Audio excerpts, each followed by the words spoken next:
get up to a 10 million pre. Because again, when you're looking at VC investments, right? Typical Series A is 5 million.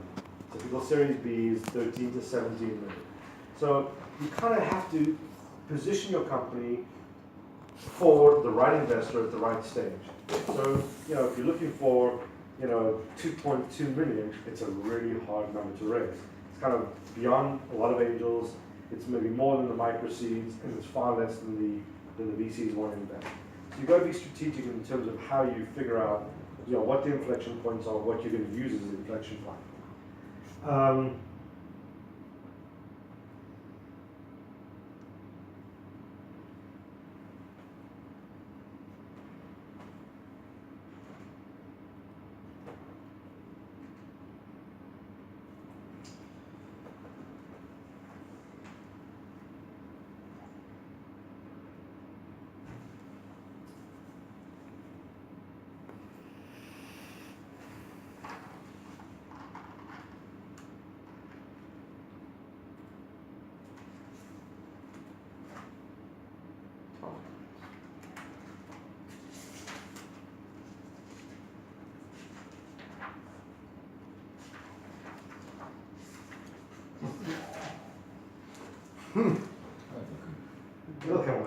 You're almost there.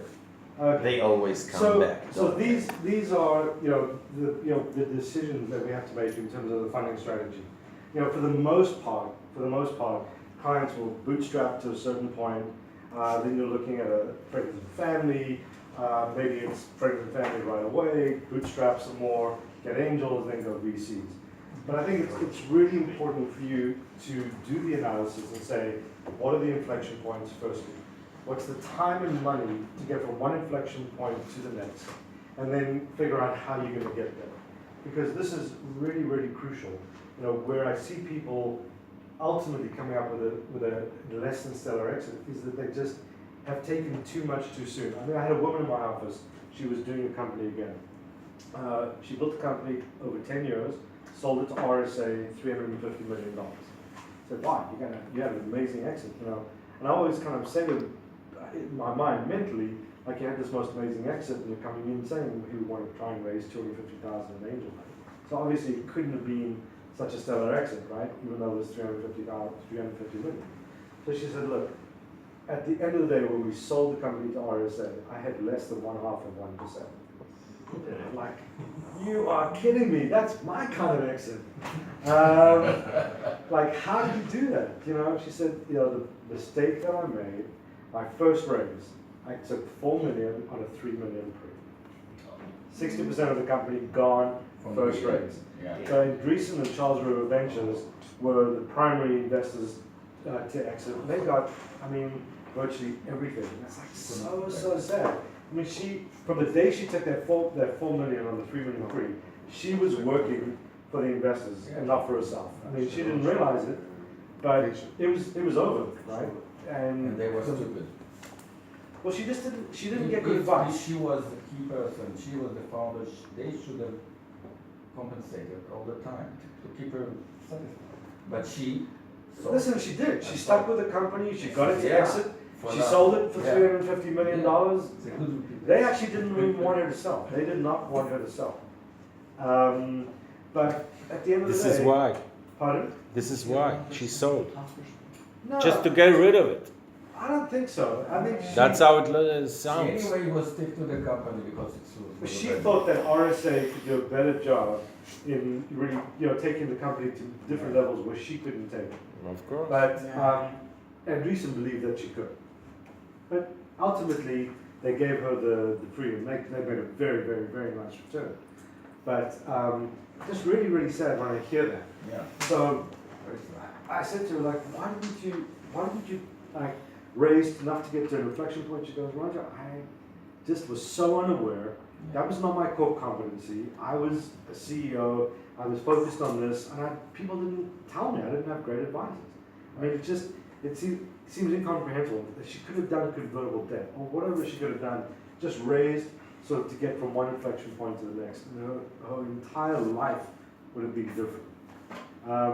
Yeah. Just how important it is. I remember back in the day in Boston, we brought a CEO who sold a small cable company to one of the Comcasts of the world. And I remember he had a pretty good exit. Both him and his partner got 20 million. So each one, let's say, got 10.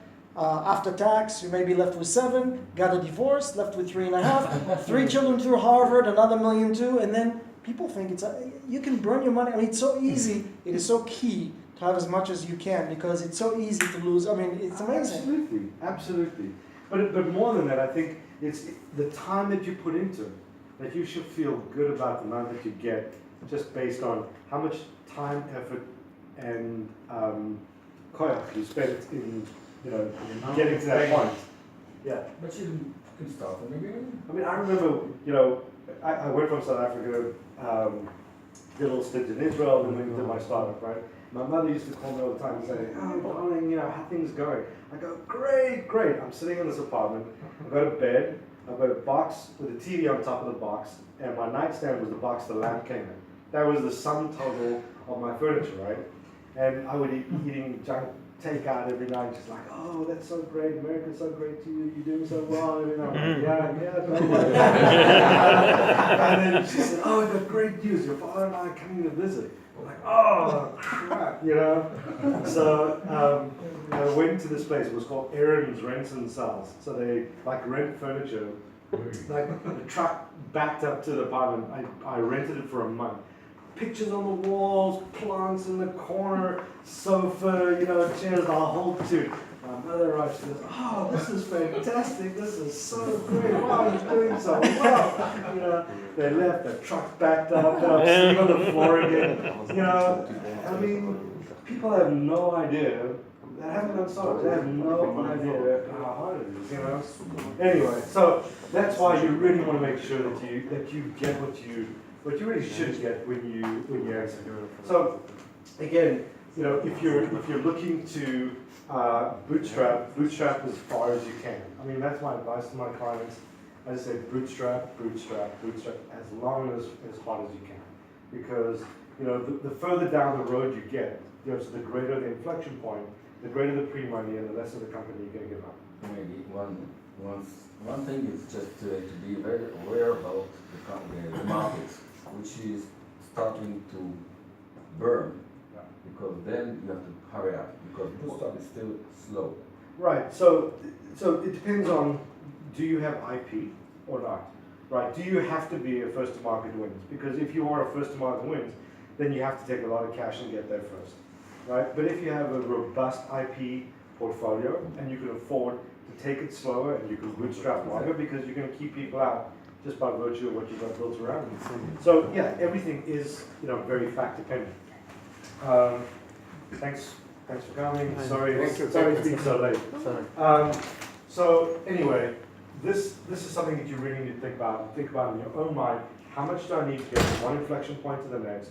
And so it's time and money, right? And then figure out what's the right route to go for you. So for you, think about, take this sheet, write down your inflection points, not now, but over a period of time, what are your inflection points? What do you think your inflection points are? What's the time and money that you're anticipating to get there? And then really, be totally honest with yourself and say, are these true inflection points? You don't want to kid yourself. You want to be totally honest. So we do this with where I see companies getting into trouble. The way I see sort of your funding strategy, it's your sales and marketing, it's your product build, it's your IP, it's cost of IP, it's all of these pieces that have to line up. If you get into a situation where your product build, your cost of your product build is way ahead of your funding, or your IP strategy is way ahead of your funding, you're going to get into trouble. So I see this with patents, right? Client comes in, say, we filed a provisional, we converted to utility, and now, we don't have money to file in all the countries, and so they lose protection. Because they weren't thinking at the point in time, in terms of the IP strategy, when to file a patent, when to, convert, when to actually, incur the costs. So she lost the IP, she just lost the IP. Nothing that she could do. Same sort of thing here with the product build. So, you've got to have a product build to a certain point, so that you can get some validation, you can validate your hypothesis, you can potentially get some customers, or get some customers that will say they will buy it if you build it. So if you don't raise enough money, you can't get to the point in your development, and so you can't get that validation, so you're not going to get funded.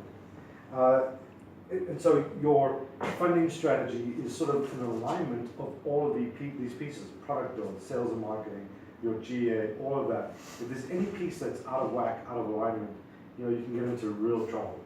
So again, when you're hiring someone technical, and again, this is sort of like build your plan, ask them for a plan so that you can plan your funding strategy. So if they tell you, hey, we're going to build it with this, the features and functionality, and when we get people to give plans, we get detailed plans, not pie in the sky, but detailed, realistic plans on the build, the features, the functionality, because we know we can only get traction, we can only get customers if we have certain features and functionality. Yeah. While I'm a huge fan of planning, the reality shows that most, let's say, of projects in software industries are not sticking to plan, and it doesn't really matter how deep you plan it. Now, if I go and on a technical plan now base my financing strategy, since those are never on time, I'm gonna be screwed on my financing. So it's even worse. Well, yeah, yes and no. So when you're building your funding strategy, you're not going to trust 100% of the plan. Because I know one thing about plans, nothing ever goes according to plan. It's better than plan, it's worse than plan, but nothing ever goes according to plan. So if you don't have a plan, you're shooting in the dark. Okay, you're absolutely shooting in the dark. So when you're asking your technical person to give you a roadmap, right, you're going to say, be conservative. Don't be overly aggressive, because we're going to run out of money. We know what our burn is. We're going to run out of money, and I'm going to really be in stock there, right? So, right. So, I used to say to my people, if you don't make plans, people will make plans for you. Okay. So you got to have a plan. You got to build in a buffer. Like you can't cut it so close. Say, on August 8th, we're going to have it developed, or we're going to run out of money. I mean, that's just not how the world works. But I think having a good plan, and before, fail to plan, I'm sorry, there's a question about the air conditioning. After 9 p.m., there's no air conditioning. Whenever you have lawyers in the room, it's not a hot air, right? So, True. So, look at the same thing for your roadmap. Say, what are the inflection points? What do I need? What will investors think is valuable? If I have a product that, if it's just ideation, if it's demo, or what is it that they're going to value? Same sales and marketing. The IP portfolio that I'm just tacking on from what we talked about earlier is when you think about your timing. So when you do a provisional, you've got 12 months. At the 12-month mark, you file your utility. You make a PCT filing that gives you an extra 18 months. So basically, from when you file your provisional to when you have to incur all the costs here is 30 months. And so you build this into your funding strategy. So it's not going to be relevant for your seed round, but it will definitely be relevant for your A round. So this is just another sort of depiction of that first slide of what are the choices that you have to make. So if you're going to raise, so if you say to me, hey, look, the first inflection point is here, we only need $100,000. But it's not really a true inflection point. So the real inflection point is here. So I tell my client, well, why are you going to raise $100,000 from friends and family if it's not really going to be an inflection point? If it's only here, you need $850,000.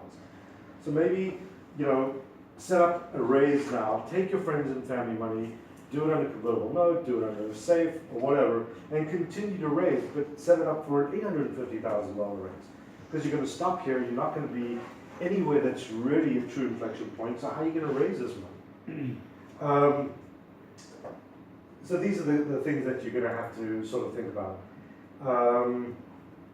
Any questions about this? Because this is really, really so crucial in terms of how you think about your funding strategy. Good. I just took an example here of having a funding strategy where you're really thinking it through, the upside, for the founders. It's pretty significant. So this is, remember the term sheet that I said, the guy called me up and said, hey, guess what, I'm signing the term sheet?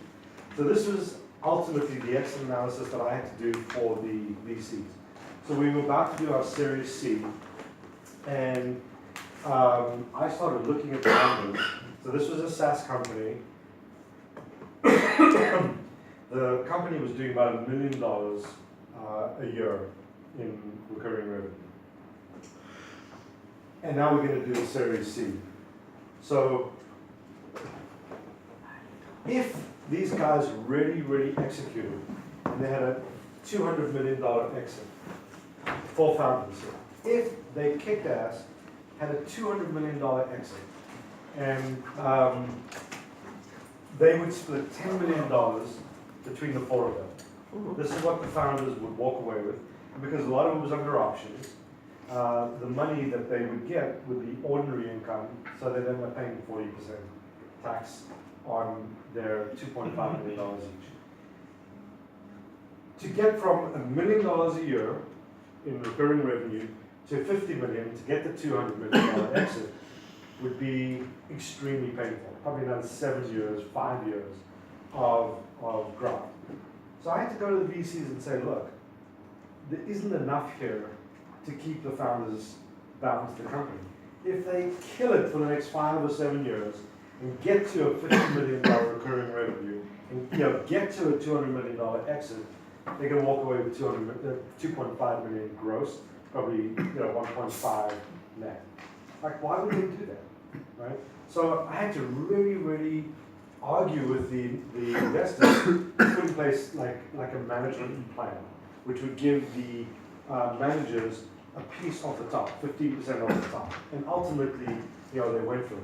But I mean, this is not the kind of execution you want to have, And this is really just all of those bad terms got compounded, round after round after round. So please think about this Excel spreadsheet as you're doing your funding, and make sure you call your lawyer. So the funding sources, I'm going to let you, read through this. There's some of the things to think about. Government grants, strategic investors. We're going to talk just briefly about because there's some issues there. But typically, what I see in the US and our friends and family, it's never normally more than $100,000. Now I know here you get from the chief scientist, you get like what, a few $100,000, like 250, 500. That's the. No. It depends. Like 2 million shekels? It's 2 million shekels, You have to bring bring it. it more than that, but you have to put to match this. Ah, So you can get more, but you have to match. But So the you price guys- you pay. pardon? But the price you pay. What is the price you pay? Well, I mean, it's a big They chunk. improved the price a little bit, but essentially royalties, and you can't take the IP out of the country. Oh, It caused a lot of. Yeah, you can do that, but you have to pay for it. Pay for it. For Americans, But it's at a Yeah. premium, but it's Yeah, a multiple, right? Yeah, it's 4 times. There are American VCs that I think it's mostly because of historical rules, which I said, to my understanding, improved. mm-hmm. But there are American VCs that won't touch a company with OCS Right. money.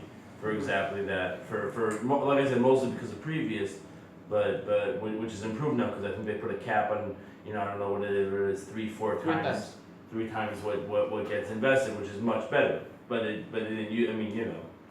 the big deals that But of the ways that Amazon or whatever times- paid. But 3 times on $500,000, it's 1.5 million. It's negligible if you do a reasonable exit. Exactly. Yeah. That's what I say. That's But if you want to take the IP out, you have to pay the premium at that point in time, or is it only on exit?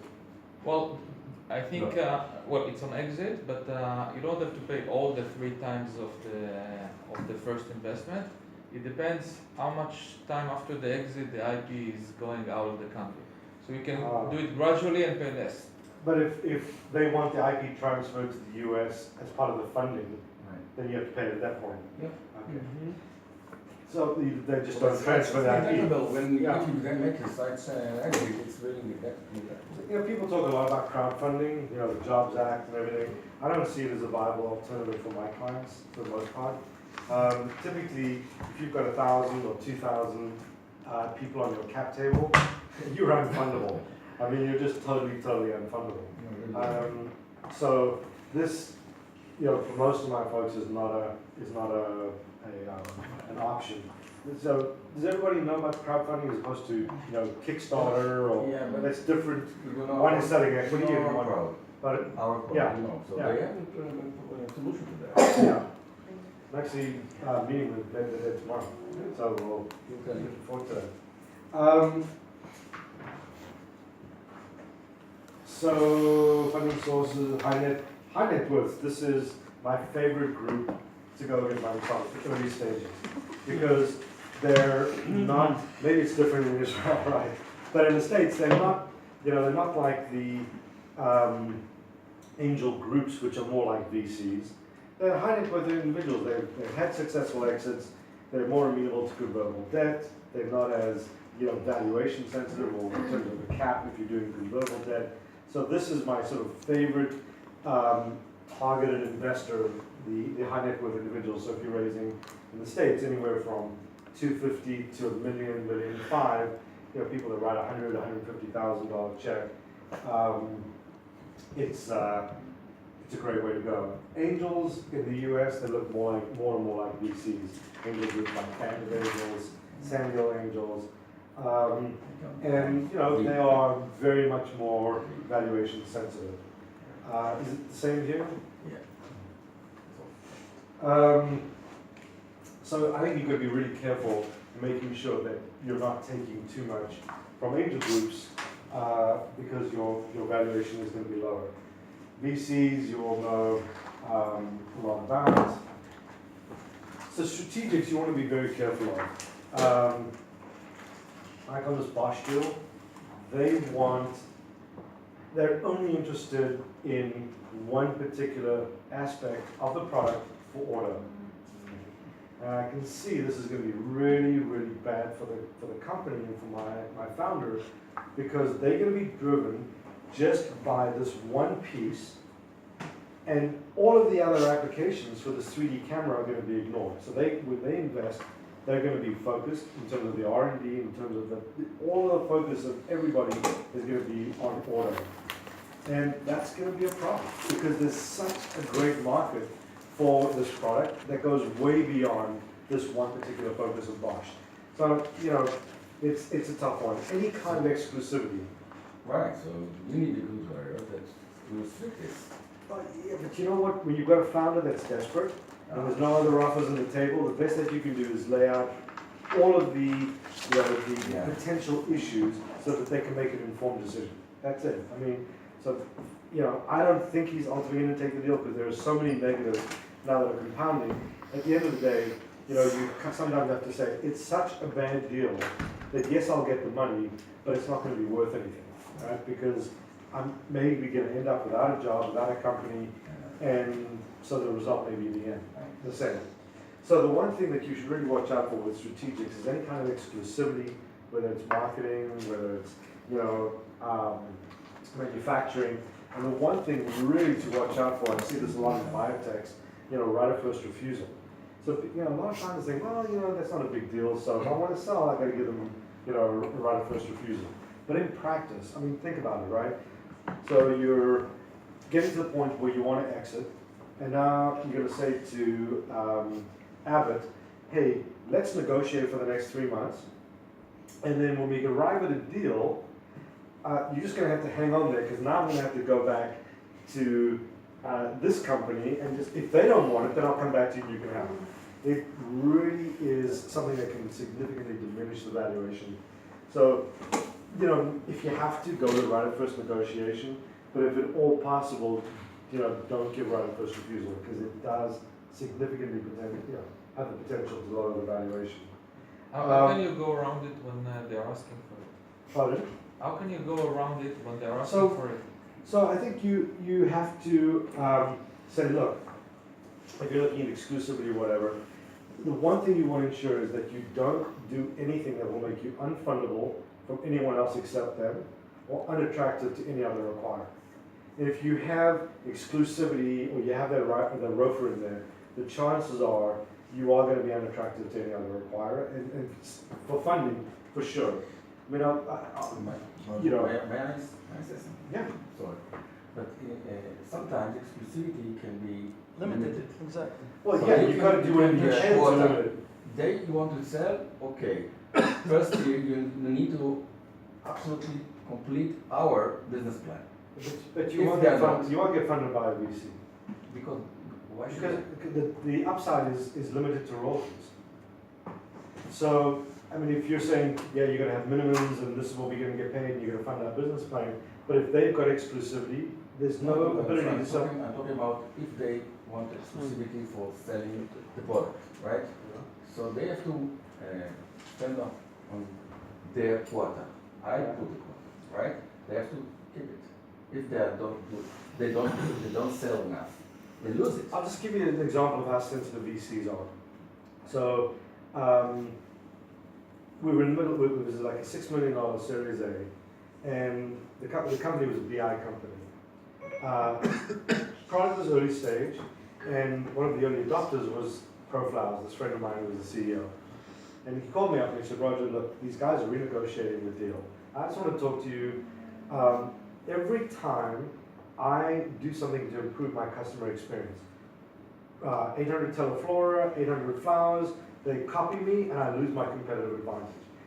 I'll re-sign the contract, but I want you to exclude the fact that your client won't sell to these 4 companies, right? So this BI platform, I mean, it was huge, right? It was absolutely huge. Which one, by the way? Pardon? Which BI platform? It was called Overtone, kind of like Radiant 6. So I went back, I said to him, look, we're in the middle of a raise, let me just check with the VCs. Doesn't seem like a big deal to me to carve out those 4 companies, but let me just check with them. The VC said, if you sign that deal, we will not invest. I mean, to me, like that was ridiculous, absolutely ridiculous, but they are hypersensitive. So then you'll see in every stock purchase agreement, you'll see a representation and warranty which goes to any contract that diminishes the company's ability to sort of freely sell its products. So if you've got an exclusivity that lasts, you know, indefinitely, or for 5 years or 3 years, as long as minimum quotas are met, I think you are unfundable. Oh, yeah. You know? That's right, but if you will just negotiate it in next year again, and next year again, and next year again, that's Yeah. fine. It's open to negotiate. You Yeah. gave So- him about so- 1 year. I'm in a situation now where we've got exactly that. So what we're trying to negotiate is a 12-month exclusivity. It's got the sunset for sure, and then it goes to non-exclusive. So we're saying to them, look, you basically prepaying and you're building our product for us, right? And we'll give you a year run rate so that you can get out there. I mean that's where we kind of end up. It's not an ideal situation, but it's you're kind of looking at it. Hey, I need the money. I don't have any other alternatives, so I'm going to try and limit it as much as possible. So there's no royalties, there's no nothing. It's just you're going to basically front us the money to build our product. We're going to give you a year, and the reason the CEO is going for it is because he needs that year to basically refine the product to really get it to the next inflection point. Let's be very careful. So some of the funding instruments, obviously, I think you guys know about common stock, preferred stock. The preferred stock has rights, preferences, and privileges that are superior to the common stock. Roger, Convertible debt, yeah. oh, sorry. I was wondering what kind of a cycle are you seeing today in Silicon Valley, raising money, say from top tier VCs, etc. Are we looking at half a year, 4 months to half a year? What's your In average? terms of time to close, Mhm. I say typically anywhere from 3 to 6 months. Okay. So, but it could be longer. The reality is they don't want to invest in people they don't know, so they want to get to know you. And so, what I tell my clients to do when they meet people, to create a list and start pinging your list every month, 6 weeks. And I'll tell you why this is a good idea. So you send out an email, say, hey, we just had a killer month. We did this, we accomplished this, we accomplished that. And it gives the VC insight into you It's unsolicited, but you've met them so that you've got, some, even if it's a very tenuous contact. But they start seeing over and over again this company that's meeting these sort of measurable milestones. And often what happens is you get the inbound call before you're necessarily, ready for them. But it's just every month, 6 weeks, 8 weeks, or whatever it is, an email just saying, hey, just thought I'd let you know, we had this really incredible month, we did this, we did this, we did this. And so you're trying to short circuit the process, so when you're ready to go for them, they feel like they already know you. Because they've gotten all these emails from you, they know that, hey, wow, this is a team that can execute, right? Because every month I'm getting these updates about how they're executing. So it's a really, really powerful tool that you should think about. Just keeping this list. And it's like when we're ready to go out for to get investment money, we start looking 6 months before that and saying, okay, let's compile our list, get our top wish list for VCs, for venture partners within that VC, and start making introductions. So this with Peter Thiel, we said, look, we don't have enough traction to warrant like a really big valuation. So we're going to go out now for basically 3/4 time. And they fell in love with the team, they fell in love with the product, and they said, you know what, we don't want to wait, we don't want to fight for you, in a year's time or 3/4 time. We're going to fund you now, and we're going to give you that valuation and some more. So that was totally unexpected. But we're out there sort of shaking hands very early on to create the contact. Is convertible debt big here? Yeah, that's big. That's what you did with Peter Thiel. You send him emails in advance, and that's what you did with him. And he was taking the emails all the time. For Peter Thiel? Yeah. No, so when I made the introduction, the fund is called Mithril. When I made the introduction, I said, the company is not ready for you yet, but I'd like to introduce them to you so you kind of get to know them. I'd like them to get to know you, because just like you're going to be looking at them, you want your client to be looking at the investors, right? And assessing whether or not they're going to be a good fit for the company. So it's just an opportunity to get to know each other and sort of establish a relationship. Yeah, I think that's very important, because if you wait until you're ready, you've got 6 to 9 months, that it's going to take to get there. Could be 3 months, it really depends. What's the average timeline here if you're going in to a VC that you don't really know? 6 to 17 months. 6 to 17 months? That's a pretty good. I mean, it completely varies on the what's it called, but anywhere between 4 to 6 months, I'd say. So it's about the For same. typical VC. So I think if you get on their radar ahead of time with these sort of informal updates, I think you'll find that they will be much more receptive, and don't be surprised, right? Because you've got associates that in these VC firms, their job is to find deal flow. So, if you're sending it to them, you're copying the associate's going to start really tracking you, and then you'll get the inbound call before you're actually ready for that. Roger, are you seeing any angel groups or individual angels investing in companies in Israel, not VCs? I can't get angel groups in Palo Alto to invest in San Francisco. So typically the angel groups like Sandhill Angels, Very local. it's hyper local. One of my clients, pretty good company in San Diego,